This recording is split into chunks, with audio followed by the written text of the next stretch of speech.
Bienvenue sur Africa 24 dans cette nouvelle édition du QG Weekend. Voici les titres de l'actualité. Libération de quelques 700 prisonniers politiques en République démocratique du Congo. C'était l'un des objectifs énumérés par le président Félix Tshisekedi dans son programme d'urgence pour marquer les 100 premiers jours de son mandat. Le Salon international des technologies de l'information et de l'innovation, OCEAN, connaîtra sa 3e édition en avril 2019 au Congo-Brazzaville. L'axe principal de cette rencontre sera la confiance numérique. Et à la découverte d'un artiste hors du commun aux œuvres atypiques, Picasso est un cochon qui possède, semble-t-il, un don, celui de peindre des toiles qui se vendent à des milliers de dollars et que les grands noms de la mode s'arrachent.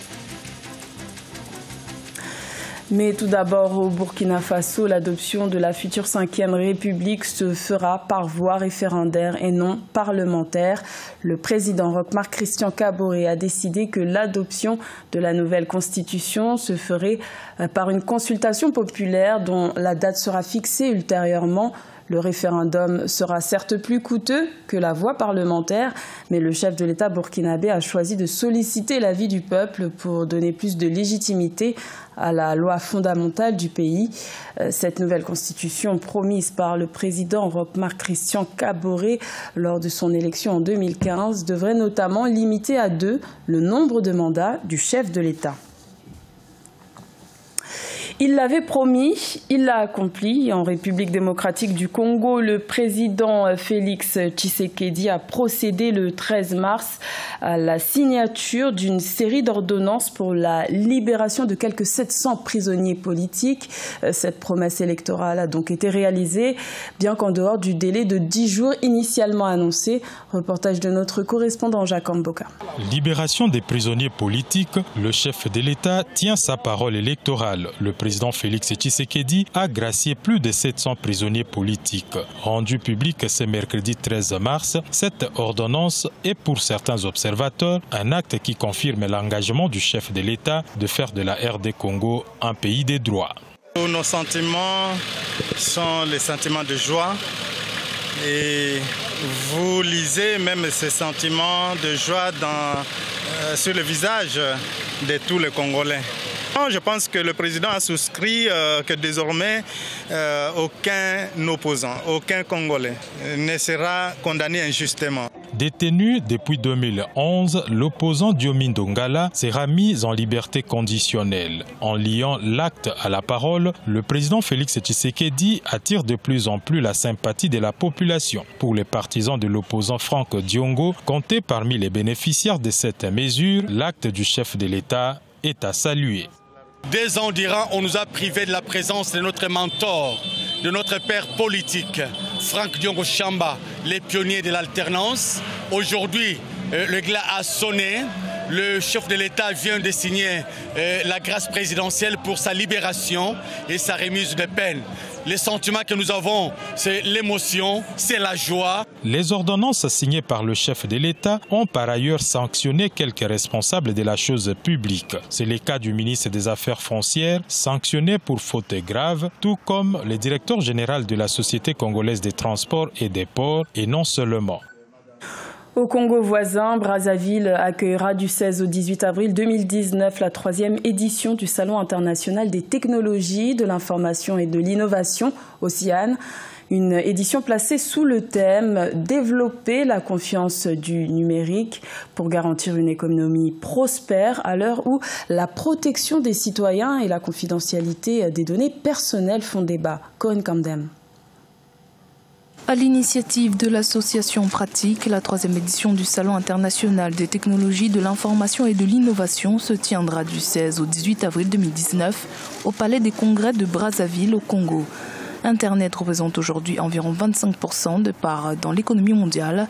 L'Afrique doit jouer sa partition afin d'en tirer les bénéfices. Salon OCEAN, qui a sa 3e édition, n'est rien d'autre qu'une plateforme qui réunit les acteurs du développement du numérique et de l'innovation pour essayer de effectivement jouer notre partition en tant qu'acteur du secteur des TIC pour montrer ce qu'il y a comme innovation, comme nouveaux services et surtout aussi de pouvoir un peu pousser les différents acteurs à contribuer de façon efficace au développement du digital en Afrique. Les technologies de l'économie numérique sont en perpétuelle évolution. Dans ce monde en pleine mutation numérique, la question sécuritaire est plus que jamais importante. Quelques 5000 participants sont attendus à cette édition 2019 de Lausanne qui abordera les problématiques inhérentes à la sécurité numérique, à la confiance numérique et une économie prospère. Cette année, ce qui est très important, c'est la confiance numérique. Comment développer l'économie numérique pour garantir une économie prospère. Donc il y aura un volet de tout le package sécuritaire des données, de la protection de nos données, de l'utilisation de nos données et comment elles influent et elles subissent l'économie de nos jours. Donc effectivement, il y aura un volet cybersécurité très important et il y aura un volet comment on le couple ce package de sécuritaire et de protection de données avec l'économie pour que nous ayons une économie prospère. Créée depuis 2008, l'association Osiane regroupe les acteurs du développement d'été ici en République du Congo et en Afrique. Parmi les objectifs, faire connaître et valoriser le numérique à travers le monde grâce à un large réseau d'experts, d'entreprises et d'institutions. Automatiser la collecte des recettes liées aux transactions électroniques afin d'empêcher aux opérateurs de présenter des chiffres d'affaires factices.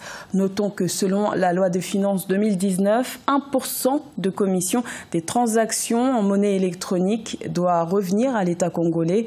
Et selon les projections faites, environ 34 milliards de francs CFA pourraient être encaissés par l'État en 3 ans grâce à ce système.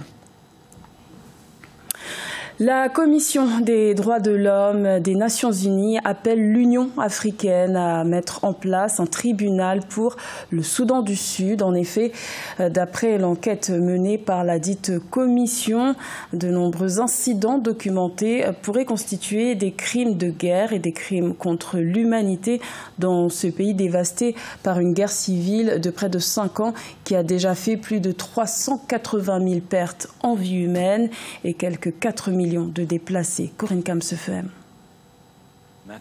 Dans son rapport au Conseil des droits de l'homme des Nations Unies, la Commission des droits de l'homme du Soudan du Sud déclare que de nombreux incidents documentés pourraient constituer des crimes de guerre et des crimes contre l'humanité. À cet effet, cette commission invite l'Union africaine à mettre en place dans l'urgence un tribunal pour le Soudan du Sud. Celui-ci serait chargé de poursuivre les auteurs de crimes odieux et de rendre justice aux victimes de violences sexuelles, de torture et d'autres violations des droits de l'homme. Ce ne sont pas des incidents de violence sexuelle aléatoires, mais un schéma systématique généralisé et caractéristique du conflit au Sud-Soudan, où le viol et les violences sexuelles sont utilisés comme tactique de guerre contre les femmes et les filles par toutes les parties belligérantes pour s'aimer la terreur et la peur parmi la population civile. Dans l'urgence, la mission de paix des Nations Unies au Soudan du Sud avait déjà déployé des tribunaux mobiles dans certaines localités pour lutter contre l'impunité. De son côté, le gouvernement fait savoir que depuis la signature de l'accord de paix en septembre 2018, la situation des droits de l'homme s'est améliorée dans le pays. Le tribunal peut avoir pour objectif de régler les questions purement judiciaires en vue de permettre un climat de pacification beaucoup plus rationnel. Mais en même temps, ce processus peut impliquer plusieurs acteurs qui sont aujourd'hui partie prenante de l'accord de paix, ce qui d'ailleurs amène le gouvernement à ne pas être très favorable pour cette décision. En décembre 2013, le Soudan du Sud a plongé dans une guerre fratricide avec un lourd bilan humain. Les chiffres d'une étude publique publiée en septembre 2018 estiment à 380 000 le nombre de morts. À côté de cela, les violences sexuelles touchent de nombreuses femmes et 25% des victimes de ces violences seraient des enfants. Il signe ses œuvres d'un pinceau au museau. Il est classé dans la catégorie des expressionnistes abstraits. Il s'agit de Picasso, un cochon sauvé d'un abattoir en Afrique du Sud, dont la notoriété va en grandissant. Ses œuvres sont vendues partout à travers le monde à des milliers de dollars et les grands noms de la mode se l'arrachent. Découverte de ce portrait hors du commun avec Fina Nodin. Un artiste pas comme les autres. Il se nomme Picasso et ses œuvres se vendent à des milliers de dollars. Cet artiste est un cochon sauvé d'un abattoir alors qu'il n'était que porcelet et hébergé dans un refuge en Afrique du Sud. C'est en 2016 que son nouveau propriétaire remarque son amour pour la couleur et les pinceaux.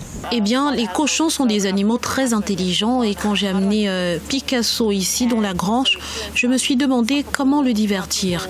Nous lui avons donné des ballons de foot, des ballons de rugby et il y avait des pinceaux qui traînaient parce que la grange avait été récemment construite. Il a pratiquement tout mangé et tout détruit, sauf ses pinceaux. et je me suis dit qu'il y avait peut-être quelque chose là-dedans. C'est vraiment étrange. Il n'a pas fallu trop de temps pour qu'il les ramasse, se dirige vers une toile et crée ces étonnants chefs-d'œuvre qui sont maintenant vendus dans le monde entier. Hormis quelques bouffées de créativité, Picasso passe la plupart de ses journées à manger, à se promener et dormir. Ses peintures peuvent coûter près de 4 000 $. Le produit de cette vente est destiné au bien-être des animaux. Une de ses œuvres a été transformée en cadran de montre pour horloger suisse Swatch.